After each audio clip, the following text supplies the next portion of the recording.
Hi everyone, Janie here. Welcome back to my garden. It is a very dreary, dark, rainy day today, but that is okay because I'm inside in my office and I'm doing kind of a fun video today as something completely different. And I do have to warn you all, it pretty much has nothing to do with gardening. It has more to do with content creation.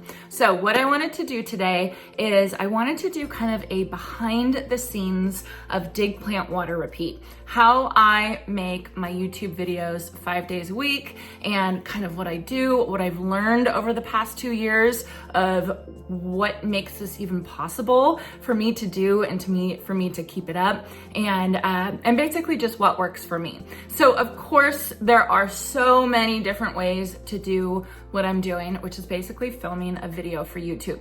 One of the things that I love about YouTube is how casual it is and how connected I can be with all of you. I don't have to worry too much about, making a perfect movie or, having spot on audio all the time, because it's not about that. It's more about just connecting with you all, showing you all my love of my garden, and taking you along with me on my journey. So that's one of the reasons why I love YouTube, is because it is more casual, but there are still some things that I have to do to even make the videos watchable. And if you watch my old videos way back when I first started, you could see me kind of working through all of these issues, whether it be the filming, the stabilization was a hard one for me, the audio, the editing, all that kind of stuff it took a while for me to learn everything. And I'm still learning today. I'm still perfecting how I'm doing it, sometimes making it easier, sometimes making it more complicated, just to have a better finished product for all of you. But today I wanted to kind of take you along. I have a lot of people that ask me how I do it. And so I thought it would be fun to kind of see the behind the scenes of Dig, Plant, Water, Repeat. So let's just start with the basics. The big thing, the main thing, the question that I probably get asked the most is, what do I film on? What do I use to film my footage? And I've tried a couple different things over the years. I've had a DSLR camera. I actually bought that. It was called a vlogging camera, and I thought I was so special to have that. And I ended up hating it so much, and I'll tell you why in a minute. I also have a GoPro, and you all can probably see it. I have it set up right now so that you can kind of see behind the scenes of what I'm doing. I actually don't use my GoPro either. I barely use my GoPro. Now, my friend Robbie from Visit Our Garden, he loves his GoPro. He uses it a lot, and I know other content creators do use their GoPro, but I never use mine, never use it. I wish I could use it more. I would like to use it more just to have more angles and stuff like that for videos when I'm doing something. But to me, it's just one more piece of equipment that I have to charge and I have to keep track of, and I have to, it's just more technology, and I'm not the most tech savvy person, which I know is shocking because I make YouTube videos and I edit my own videos, but I'm not the most tech savvy person. So I always like to use the easiest thing for me, and that is my phone. I have an iPhone right now. It's the newest one, iPhone 15, I think is what it is.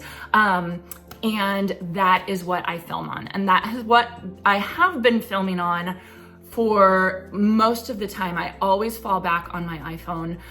One of the reasons why I love filming on my iPhone is because it's really good quality. If you're not familiar with cinematic mode is huge. That's the mode where it's on cinematic mode right now. If you look at me, I'm in focus, and then everything behind me is blurry, and that is because of the iPhone cinematic mode. It's really fantastic. It's a fantastic feature, and it makes it look like I have this nice expensive camera when I just have my iPhone. I like using my iPhone because I always have my iPhone with me. I never know when I want to film. I never know when I want to show you all something. Sometimes, Monty will do something funny or the girls will do something, and I always have my phone in my back pocket. So it's always so easy for me to just take it out and start filming. And I love that without having to say like, okay, I'm gonna start filming now and go get my GoPro or go get my other camera. So I really love that. Probably the main reason why I love using my iPhone, and this is a big deal for me, is because I had such issue with it.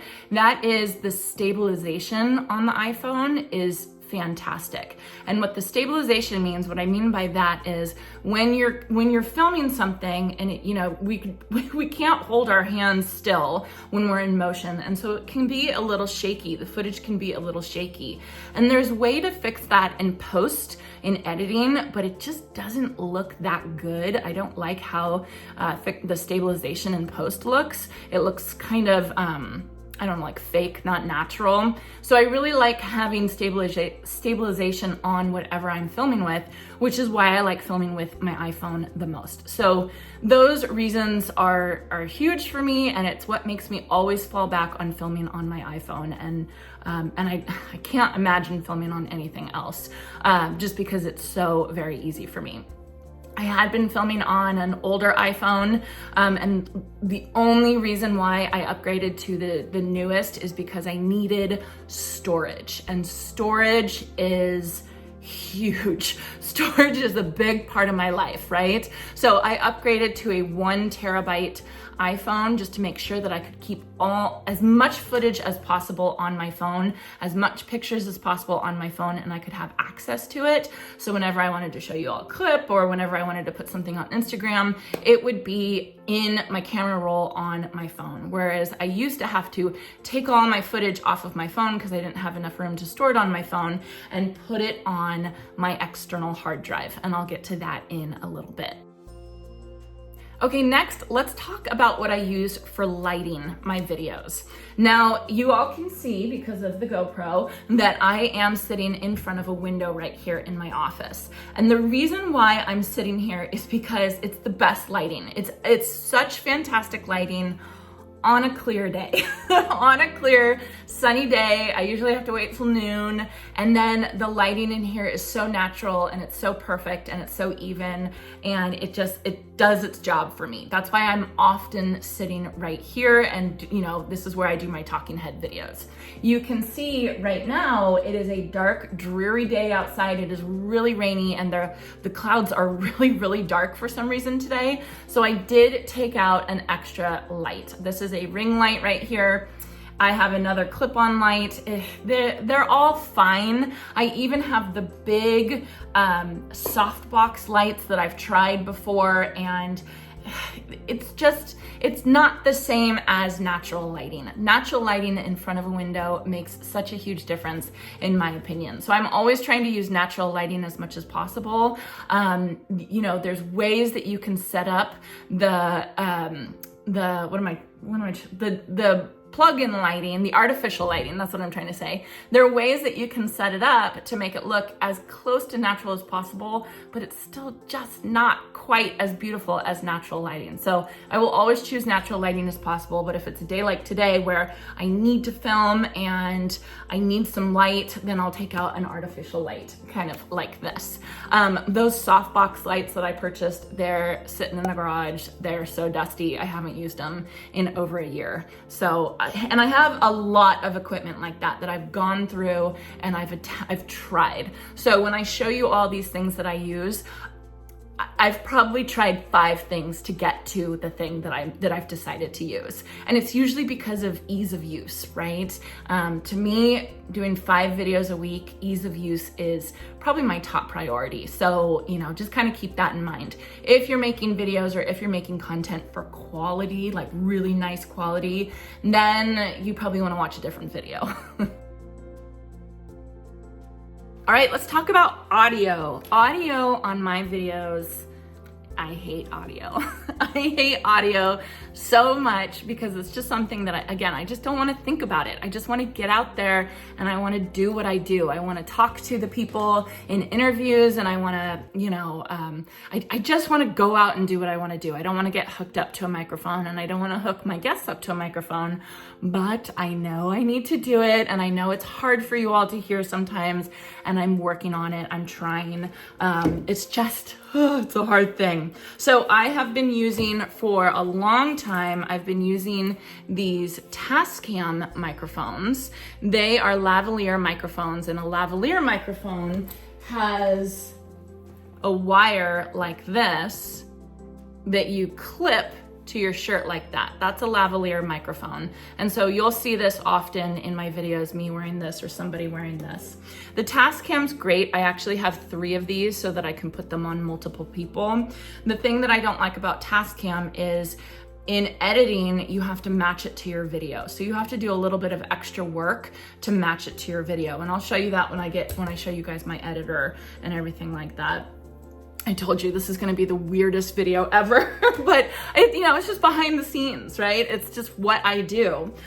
So I found there's different versions of this, like Jim Putnam uses the DJI, Grow For Me Gardening, I think uses DJI as well, or DJI? I don't know, I'll put it on the screen right now. What I have used is I have used the Rode Wireless 2. This is the case. Let me show you what a Rode Wireless 2 looks like. It's the Wireless Go 2, excuse me. And it looks like that, right? And it has 2, there's only 2. I think you can get more, but on the receiver, you only have 2 channels. And basically these can be microphones. You can wear them like this, but I don't like that. I think it pulls my shirt down, and I don't want to do that. So what I can do is I can actually hook my lavalier mic up to my Rode microphone. I can clip this on my pants, and then all you see is the lavalier mic right there. And that's what I do. That's what I did for yesterday's video when I went and visited Fanula. And the reason why I love these Rode microphones is when you plug it into your phone or your camera, when you press record on the camera, it automatically records the audio straight to the video that you're recording. And so you don't have to match it in post editing. For those of you who make videos or are trying to do YouTube videos, you'll get what I mean when you get down to the nitty gritty, but it is just a lifesaver to have these Rode microphones. So at this time, January of 2024, I'm using the Rode microphones. I'll probably change in the future as I find new equipment that looks good and is something that I want to try. That's one of the reasons why I love talking to other content creators, is because we all say, well, what do you use for this? And what do you use for that? And, we're just trying to perfect our craft, our art. So that is my audio. Oh, let me show you my microphone. For when I do voiceovers on my videos, what I use is I use this microphone right here, which is called a Yeti Blue Nano. It's just kind of a small microphone. It was about $100.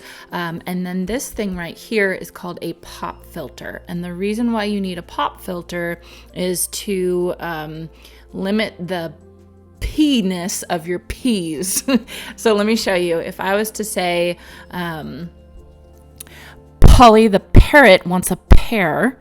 That's what it sounds like without the pop filter.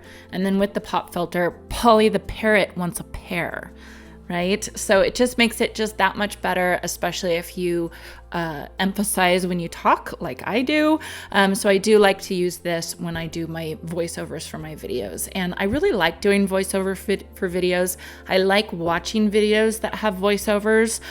They just are a little bit, again, it's just a little bit harder. It's a little bit more work in editing, so I don't always do them. Sometimes it's just easier to narrate as I'm filming. So hopefully you'll all see me do some more voiceover videos, because I really like those. But again, I have to do what works, and I think it's more important to get a video out than to make it absolutely perfect. As you can see, I am not a perfectionist. While I have my microphone out, I wanted to take you all through what I use for my editing, what I use to edit my videos and to get the video all ready so that it can be posted on YouTube. And I want to preface this because what I'm using now is a program called Final Cut Pro. I want to preface that by saying, don't start with Final Cut Pro. If you're just starting out, or if you're thinking about making content for Instagram or for YouTube, please don't start with Final Cut Pro or any of like the Adobe Pro, whatever. It's very, very, very confusing, and it's very hard to learn. And it's so much easier if you start with an easier program like iMovie. iMovie is a free program that comes with most Apple computers. I am an Apple user. There's other free, easy programs, I think, with Adobe and stuff like that. But go with the easiest program, because the important thing is that you just get the video done. It doesn't have to be perfect. It doesn't have to have all the bells and whistles. You just need to put the photo, the video on, check the audio, maybe put a couple graphics, and then finish it. And so iMovie works perfectly well for that. The only reason that I progressed to using Final Cut Pro was for audio, because Final Cut Pro has a couple extra features that can fix my audio if I have like a car in the background or an airplane in the background or a barking dog, anything like that. It can kind of just a little bit fix my audio, but it was enough for me to switch over to Final Cut Pro. But I will tell you all, when I switched over, it was a nightmare. I sat here, usually it takes me about an hour, hour and a half to edit a video, and it took me 6 to 8 hours to edit a video. And I sat in my office and I said, I am not going to leave until I finish editing this video on Final Cut Pro. And that's how I learned it. There might have been some tears involved with that, but I finally figured it out, and now I really like Final Cut Pro. But I think iMovie is just as good. So the last thing I want to talk to you all about, my behind the scenes, my process for making videos, is the importance of these things right here. So what these are called external hard drives. There's another one right here. This is the one I'm actively using. And then this is my big guy where I back up everything on this one. So external hard drives are basically extra storage that you can plug into your computer, and it just makes it so that your computer can handle so much extra memory, and I'm probably saying the wrong thing, but basically extra storage. So what happens is when I record videos, they take so much storage on the computer. It's crazy how much storage they will take. So there's no way to be able to put all this storage or these the videos onto your computer without filling up your hard drive, unless you have a massive size computer. And a massive size computer costs quite a lot of money. So I actually do a lot of my editing on my small MacBook, my laptop. I really like doing that because I can kind of take it around with me. And the only reason why I can do that is because I have an external hard drive. So I will plug in my external hard drive. And then when I upload all my footage to my computer, I upload it immediately to the external hard drive.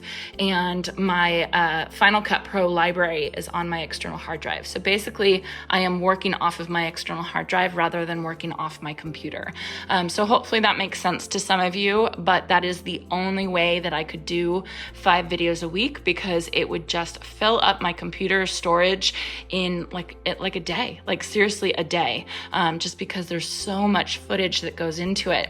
You might see a 15-minute video, but I will have maybe an hour and a half to 2 hours of footage that I need to upload and put onto my computer. So external hard drives for me are huge. I used to use these. These are called the LaCie, but these, I mean, without getting into too much technical stuff, these have a moving part to it, so they're not as stable as these. These don't have a moving part to it.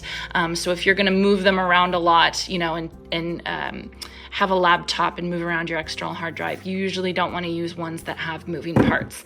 I hope that makes sense. So anyways, that is kind of what's going on with my computer and the storage, which actually is a very, very big deal. Can you say hi? Oh. Look at how big you've gotten. Oh my goodness.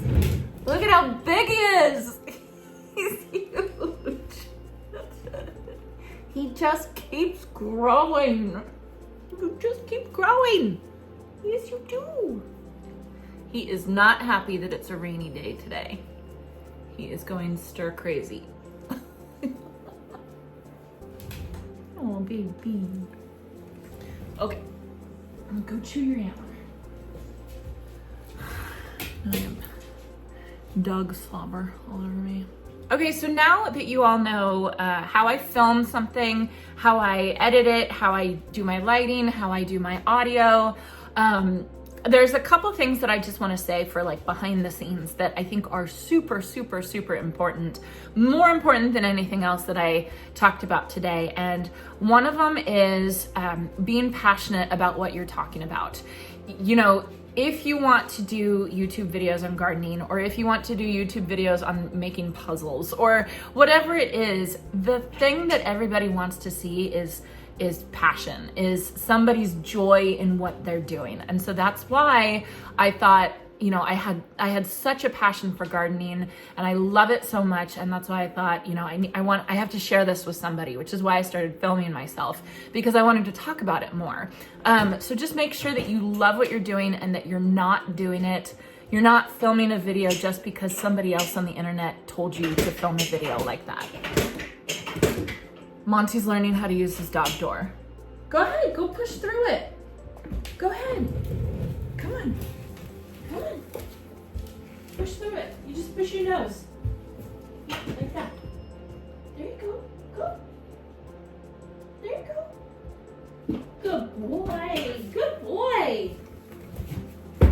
Okay. Where was I? He'll be coming back in 2 minutes, so don't worry. I think that the important thing is just to be super passionate about what you're talking about. You don't have to be an expert on it. You don't have to be someone special, basically. Like, I'm nobody special. I'm just a random girl, woman who decided to start filming herself about gardening. I think that the thing that's special about me is that I love it so incredibly much that I want to talk about it all the time, and I've changed my life so that I can talk about gardening all the time. But you know, it's not like I went to college for gardening. It's not like I have a nursery or a garden center or anything like that. It's just a passion of mine, and it's something I love. So whatever's your passion, explore that, go down that path, follow that path. It will be completely worth it if you go all in. The other thing I do want to say, and I think that this is really important, and I don't think a lot of people talk about this, but I do think it's super, super important. You are your own worst enemy. I am my own worst enemy. I will, watch a video and think, oh, I hated how my voice sounded, or I looked like a nerd there, or, that was a very unflattering angle, or something like that. And, I have to keep reminding myself, when I started filming videos for YouTube, I made an agreement to myself. I made a promise to myself that I wasn't going to get bogged down with how I looked. I wasn't going to get bogged down with appearance or how I sounded or anything like that, because that's not what people are watching. People don't care what I look like. People don't care what you look like. People don't care what you're wearing or how perfect your hair is or anything like that. They want to see your content. They want to see your passion. So if I got bogged down with trying to look as perfect as I possibly could all the time, I would never film any videos, because I'd be constantly re-editing and cutting it out and reshooting with a better angle or something like that. So when you, even if you take a picture of yourself or you talk on camera, you are your own worst enemy. Nobody else is looking at you. Nobody else would ever say anything horrible to you, that would hurt your feelings or anything like that based on your appearance. And if they ever did, it's not about you, it's about them, and they're having a bad day and they're taking it out on you. So it's never about you. So I just want to make sure that everybody understands that if you are thinking about starting a YouTube channel or an Instagram account or a blog or a vlog or anything like that, don't get bogged down with appearances or anything like that. It's not worth it. And there's so much good stuff once you get past all of that. And don't worry about what people say. For one thing, the gardening community is fantastic. Everybody is just so sweet and loving and supportive. And yes, there are always like a random troll here and there. But again, you have to remember, they're having a bad day. There's something going on in their life that's probably way worse than anything that's going on in your life. So I almost feel bad for the people that don't say very nice things to other people who, who are brave enough to put themselves on the internet for everybody to see. So those are the two things I wanted to tell you. I love making YouTube videos. It is so much fun, and I just have to thank all of you for watching my videos, because you all watching my videos makes it possible for me to do this as my career, which is crazy. It's just so much fun. I'm just having the best time, and I just want to share it with all of you. And if any of you wanted to do the same thing, you should. And let me know if you have any other questions. I think I went over everything. I'm not totally sure. If you have more questions, and if I get a ton of questions, maybe I'll do a part 2 of behind the scenes of how I've worked everything out. But hopefully this is a good starting off point. So for those of you who are interested in moving forward with starting a YouTube channel, you kind of know a good way to go. So anyway, I hope you all enjoyed this. Unfortunately, I don't have a chance to get into my garden today, but I hope all of you have a chance to get in your garden today.